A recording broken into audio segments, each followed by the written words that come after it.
Hello, it is I. Happy Halloween, guys. Stay safe out there if you are going out. Anyways, if you guys follow me on Instagram, which you totally should, you know that I purchased my first car and I even revealed it 5 days early on my Instagram. But before buying it, I put this post up giving you a couple clues as to what it is. I mentioned that it is a 2010 plus front-wheel drive 6-speed manual Japanese coupe with 4 seats that's not a Civic, nor is it a Toyota or a Mazda. And I got many guesses as to what it was. We had people guessing cars that weren't coupes, some that weren't Japanese, a couple that weren't front-wheel drive, and someone was actually disgusted that I got a front-wheel drive car. However, we did get quite a few correct guesses. In fact, this guy guessed the exact car I purchased, which is pretty impressive. Anyways, without further ado, here is my first car reveal.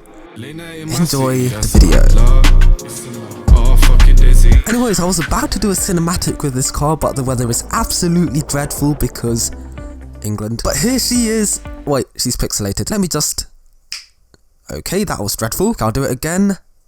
Yes, there she is. This, ladies and gentlemen, is my 2010 Honda CRZ GT. Ever since I found out about this car and sat in the driver's seat for the first ever time, I just instantly fell in love with it. The low driving position, the blue gauges, the cockpit-like interior, it was just everything I wanted in a car. And I got it in my first ever car. So one thing you notice when you sit in this car is just how low down you sit. Actually, fun fact, the car I bought was right next to a Porsche Boxster, and this car was lower than a Porsche Boxster. Like, what? Anyways, it has lots of nice optional extras like heated leather seats, very nice and huggy. And if you look up, it has a sunroof, which is really rare to find in CRZs nowadays. So these are two things that the previous owners chose. Speaking of the owners, the two previous owners were women, so like it's probably been well taken care of and stuff. In some CRZs you do get a infotainment screen here. The previous owner didn't pick that, but I'm kind of glad that they didn't, because in the UK there's lots of in-car break-ins and like people who steal radios and stuff like that. So having an expensive infotainment screen here would have been really annoying and made me anxious if I parked in London anywhere. So good job, previous owner. One of my favourite things about this car is how underrated it is as a first car. A lot of people stick to getting a Corsa, Punto, Fiesta and various other Group 1 cars just so that they can save money. But me being me, I wanted something slightly more flashy and luxurious without vastly increasing the insurance or running cost. And this car is absolutely perfect for that. So I actually paid for this car myself using money I made from YouTube. So thank you guys for making this happen. This car was originally listed at £4,795, but my parents negotiated it down to $4,650, so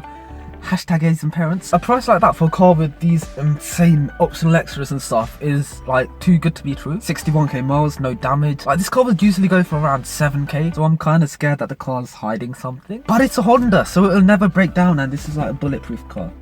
Touch wood, there's no wood in the car. The CRZ GT sits in the insurance group 17, which is extremely reasonable. It sits around the same group as a Toyota Prius, which is really surprising, especially knowing that this car is classed as a sports coupe. So this car actually has a very unique starting procedure. So for normal cars, you would put the key in and then turn it, but as you can see, nothing happens. Even if I press the engine start button, nothing happens. So to start this CRZ, you need to put it all the way there, make sure the car's in neutral, hold the clutch down, and then you press start.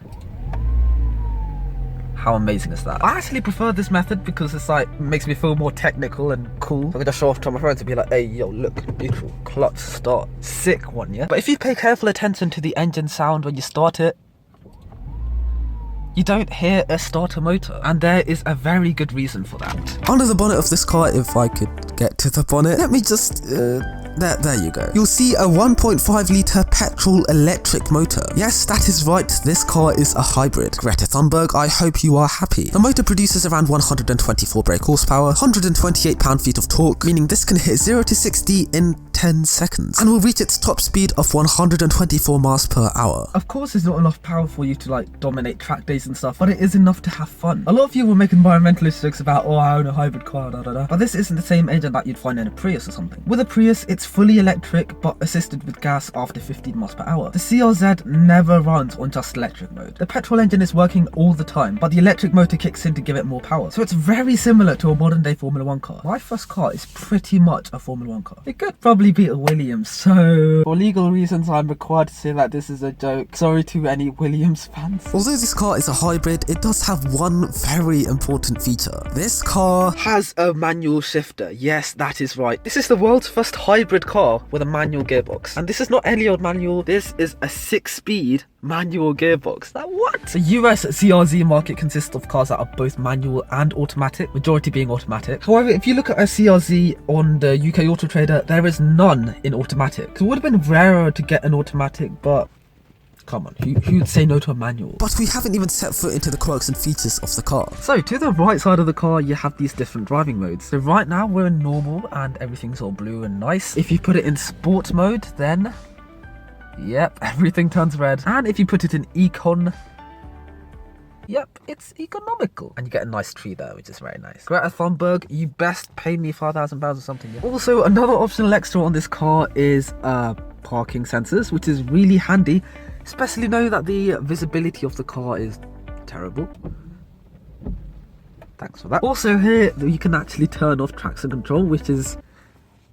what? I don't know who thought it would be a good idea to turn off traction control in a hybrid front-wheel drive Honda, but it's there. Might want to play around with that later. And this car even has headlight washers, which is really cool. It worked when I bought the car, but now that it's delivered, it somehow doesn't work. I want to get that fixed because it's really cool. Now, I know what you guys are thinking. When you're going to take it out and tell us what it's like to drive? Well, I'd love to, but I haven't quite taken my driving test yet. But best believe that once I pass my test and get insured, I will definitely be hypermiling this car.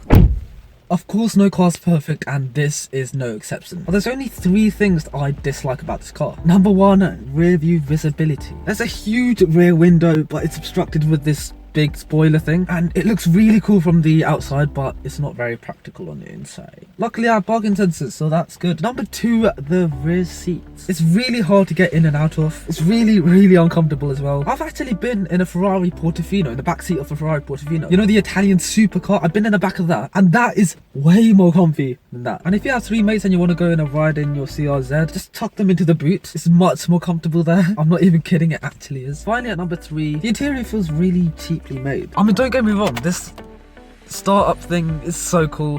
This dashboard layout is just amazing. Everything's really oriented towards the driver. It's very Mark IV Supra-esque. And although this all looks really cool, I'm not a big fan of this chrome. This material's like something you'd find in a really old minivan. I feel like there's a lot of grey here and it feels really cheap. And this gatorless handbrake is just looks really cheap, and there's no armrest or center console. It's just non-existent. So if I'm driving and I want to just rest my... what the hell is that doing?